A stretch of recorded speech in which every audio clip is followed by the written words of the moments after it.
Hi there, this is Diecast channel, and in this video we're going to do a review on this 1970 Buick GS 455 that's made on a 1/18 scale by Auto World. So stay with me to the end of this video. Don't forget to subscribe in case you haven't subscribed yet. Give me your thumbs up, share this video, that helps the channel a lot, and also click the bell for news. So let's unbox this car and take a better look at its details right now.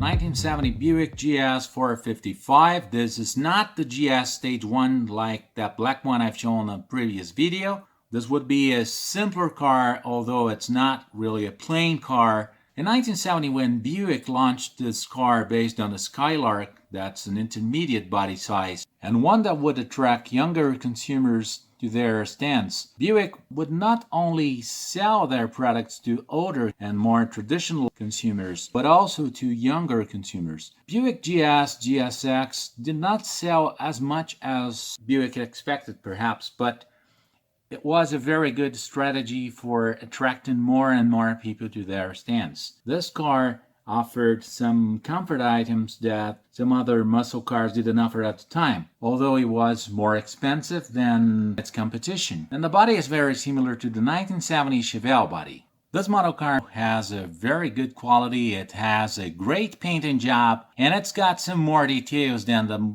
more sophisticated versions I've shown before. It's very interesting, but the GSX, which was the top of the line, didn't have as many details as this one has. And the GS Stage 1 had a little more details, and this one that would be the simple version has more details than the previous cars. The quality of this model car with the chromes and details is great. It's still an old casting, so it doesn't have an opening trunk. That would be a minus, but Auto World has really improved its details by painting the trims around the wheel wells, around the window openings, windshield, and rear window. Windows have very good transparency, interior has more details than the previous versions, and the car as a whole is better made than the previous one. The front of a Buick GS 455, as we can notice, the grille has much more detail than in the previous versions. It's got the black painting around both grills, as it should be in the original car. It looks like it's chipped here, but it's not actually. It's just a reflex, and the chromes have very good quality. Headlight bezels are chrome in this GS version. For a GSX, they would be body color. Bumper chrome has a very good quality, and the auxiliary lights are made in white acrylic instead of orange like in the other versions I've shown before.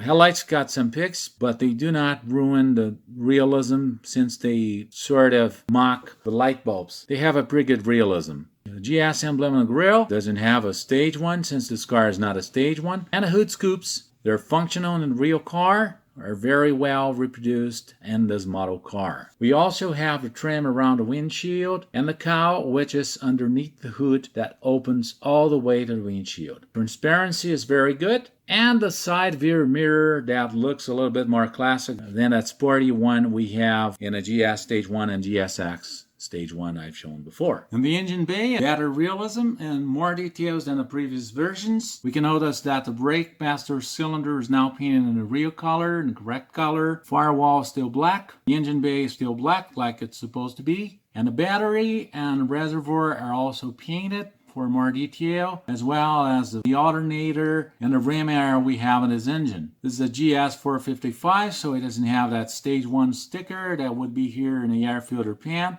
And the air filter pan is made with a very good realism. And different from the Stage 1, the valve covers are engine color instead of being chrome. We have some cables that go sideways in the driver's side. Factory stickers, front panel with a radiator shroud, and a radiator that has a very good detail and can be seen between the front panel and the grille. This car has much more realism than the previous versions, and there is even the trim that was painted silver to mock the chrome right here next to the cowl. Hinge, still a little thick, but since the hood is painted black from the inside with all its reinforcements and the hinge is also painted black, it's not so evident as the previous versions. An improvement for this car would be to have those realistic hinges with panographic coil springs. By comparing this interior to the one of the previous Buicks I've shown on my channel, we can notice the improvements made by Auto World compared to the older Earl model cars. The seats have a different color, a very nice green color,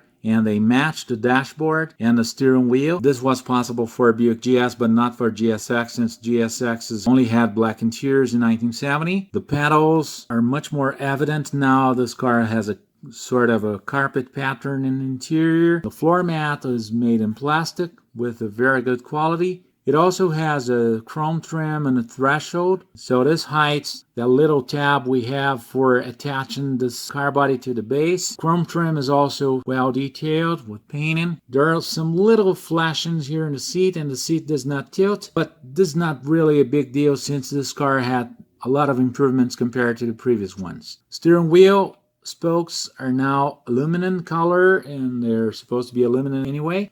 And this car has a mechanical transmission. Apparently it's got a Hurst shifter. That would be an optional for this car. The instruments and the gauges are all very clear. They're all made with very good quality decals. The door panels also match the interior with all chrome trims and details. So we have a lot of improvements compared to the previous versions I've shown on the channel. From the passenger side, we have a Buick logo on the dashboard over the glove compartment lid. The glove compartment lid is fixed. The air outlets are also very well reproduced in this model, and the central console is seat color instead of being black or chrome. Seats also have a trim that was painted silver. Like the previous Buicks, this Buick doesn't have a headliner, but the roof was painted interior color, and so it really has an improvement compared to the previous versions. And the trim around the window opening was also very well painted silver, and it really mocks the chrome. This very beautiful and elegant rear end for 1970 with taillights. They're made in acrylic and are very realistic. Chrome bumper is also very well made, and the chrome has a very good quality.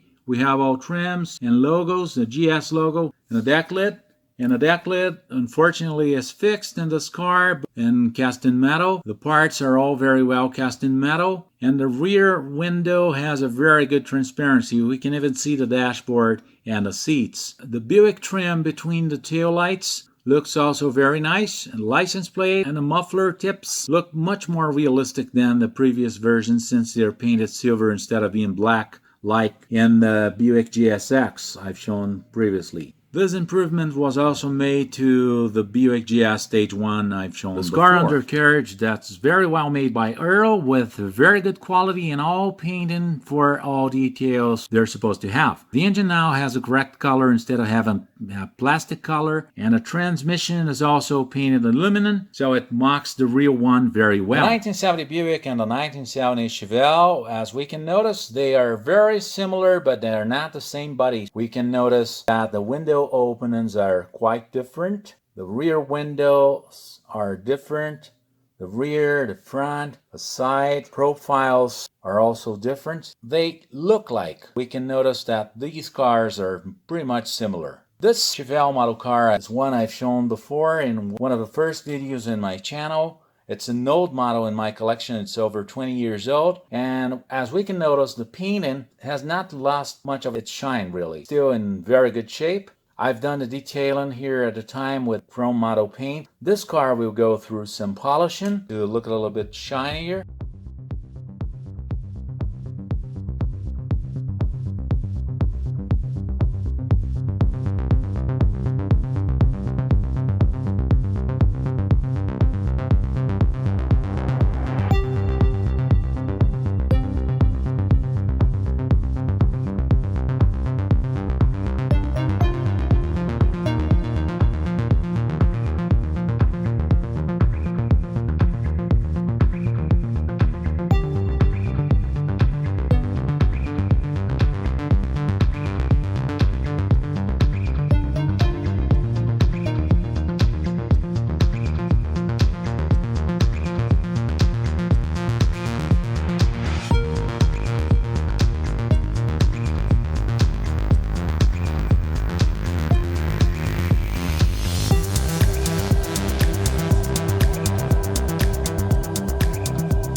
Ranking this car from 0 to 10, I would give it a 9.5. I think it deserves this grade since it's got a very good quality painting, very nice detail, very good quality chrome. Just the hinges are still the old style, and the trunk lid unfortunately does not open. But still a very nice model car, a very nice casting, and a very nice car indeed. So I'd like to thank you for all likes and views. Please don't forget to subscribe in case you haven't subscribed yet. And let me know down in the comments what you think about the video and about the car. And also click the bell for news. So thanks for watching, and I'll see you in the next video. Bye-bye.